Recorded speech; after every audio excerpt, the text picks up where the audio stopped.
Spider-Man is one of the most powerful heroes in the MCU, taking on the likes of Vulture, Ant-Man, Black Panther, and even Thanos. But how would the Webhead hold up against the Big Green Machine? It has been theorized by characters in the Marvel Universe that Bruce Banner subconsciously restrains the Hulk's maximum potential so that the Hulk could never hurt someone. But even with that fact in mind, in the MCU, there is simply no outcompeting the Hulk. The Hulk is shown to be able to stop a massive Leviathan charging at him with only a single punch, beat the God of Mischief to a pulp, rip a car, and throw very heavy objects very long distances with minimal effort. All this without even having to mention that the Green Giant's power level increases the angrier he gets.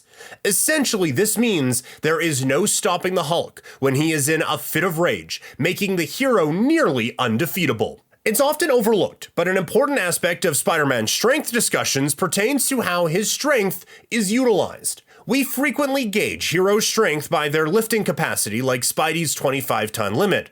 Hulk's strength, on the other hand, is practically limitless. We do get glimpses of what an enraged Hulk is capable of through the span of several movies. In The Incredible Hulk, we see him able to defeat a more powerful Abomination when he is enraged. He absolutely decimated the God of Thunder during their showdown at Scar, not to mention the beating he gave his brother Loki in New York. Nearly knocking out the God of Thunder is no everyday feat, so it is made all the more impressive when we see the Hulk do it so effortlessly. Beating up the God of Thunder isn't all we got to see of Hulk's dominance during Thor Ragnarok. Later on in the movie, he takes on the giant Fenris Wolf at Asgard and comes victorious after knocking it over the edge of Asgard with a single punch to the canine's snout. He couldn't catch a break, and really didn't care to take one, as he soon went after Surtur. He Hulk smashed the fire giant clean in the face and punched it off balance, nearly tripping it over.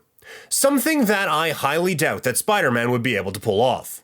Once again, while it is certainly impressive on its own, it's nothing compared to the sheer resilience shown to us by the Hulk. The Hulk's skin is quite literally impenetrable, as he can be seen to withstand bullets from the US Army, energy blasts from Iron Man's Hulkbuster suit, and even the power of lightning from the God of Thunder himself. In case anyone does manage to land a scratch on the raging Green Giant, he can very quickly overcome it with the help of his quick regenerative healing factor. Much like his strength, his durability also increases alongside his anger, as seen when he gets enraged that the giant Fenris Wolf drove his teeth into his skin. He quickly recovers from it to land a blow of his own, knocking the wolf off the edge of Asgard. The greatest show of the Incredible Hulk's vitality is his ability to withstand the power of all the Infinity Stones simultaneously by wielding the Infinity Gauntlet. But raw power isn't going to be the only deciding factor here. An Avenger is only as good as the skills and tools that they have at their disposal, and both of them have enough utility to level up their strength. Yes, even the Hulk can do more than just punch really hard. The thing about the Hulk is that he is not two people, but rather one man with two forces inside of him. The intellect of Bruce Banner is on par with that of Tony Stark, and holds 7 PhDs. Besides being a world-leading expert on gamma radiation, he is a master chemist and engineer. He was able to help Tony craft Jarvis and use his knowledge of radiation to deduce the Infinity Stones would release predominantly gamma radiation. Peter is incredibly versatile, and his advanced physiology gives him better speed and proprioception. He has been known to take on and defeat opponents like Black Panther, Falcon, and even Captain America with relative ease, mostly because of his super fast reflexes. Also, it's worth noting that Peter Parker is one of the top geneticists in Marvel, particularly when it comes to the impact of radiation on human DNA, and is capable of some pretty impressive feats, such as reversing Kurt Connor's transformation into the Lizard with access to little more than a high school lab. Giving him unlimited prep time and the resources, it would not be surprising if he could find a way to cure the Hulk, or at least revert him to Banner temporarily. He has also gone toe-to-toe with several foes who are at least as strong as base Hulk, such as Morlun. And while he doesn't have the strength to outright end the fight most times, he can at least stay in the game. This should, at a minimum, give him the ability to get close enough to administer any treatment he needs. But besides that, in the recent Devil's Reign event, Spider-Man actually survived a point-blank blast from a massive cannon wielded by a thunderbolt. This feat of strength is even more impressive considering that the Hulk has been known to be injured by similar blasts. So Peter might be resilient enough to possibly take a beating, but does that qualify as actually physically overpowering the Hulk? Well, there might be a chance. While the Hulk is definitely more powerful, his strength does not compare to Peter's Spidey sense. This ability lets him feel oncoming danger long before it even occurs. But what makes this so deadly is that this Spidey sense is deeply interlinked with his super speed and insane reaction time, allowing him to read attacks.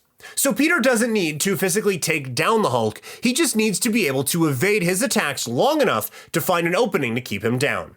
Whether the Hulk stays down or not is anyone's guess. Needless to say, this is how, time and time again, Peter manages to take down bigger foes than himself. Lizard, Rhino, Kraven the Hunter, the list goes on. You might have heard the phrase, it's not the size of the dog in the fight, it's the size of the fight in the dog. Which one of these characters has the tenacity to keep pushing their limits to fight? One could argue that Parker possesses great quantities of mental fortitude. For instance, when he breaks out of Doc Ock's nanobot control through sheer willpower. Hulk, on the other hand, even with his Professor Hulk persona, would eventually calm down, and this could pave the way for Spider-Man to take the upper hand. So, does the webhead have what it takes to beat the Hulk? Barring some sort of science miracle that Peter uses to neutralize the Hulk, Spider-Man has no shot if he actually goes in a one-on-one fight with him. Every advantage that Spider-Man might have over normal foes, speed, strength, spider sense, is just not enough to match up against the kind of raw power the Hulk can bring to the table. And this problem would only get exacerbated the longer the battle went. Every time Spider-Man hit the Hulk, the green guy would just get angrier, and therefore stronger, until he literally wouldn't even feel Peter's blows. So unless he has some backup from Tony or his friends over at Bleecker Street, there is simply no way that Spider-Man from the MCU could match the brute force of the mean Green Machine. But yeah, that's just my take on the fight. What do you guys think? Do you think that the God of Mischief would stand a chance against the Webhead? Let us know what you think in the comments. And while you're down there, consider subscribing for more content like this, and as always, thanks for watching.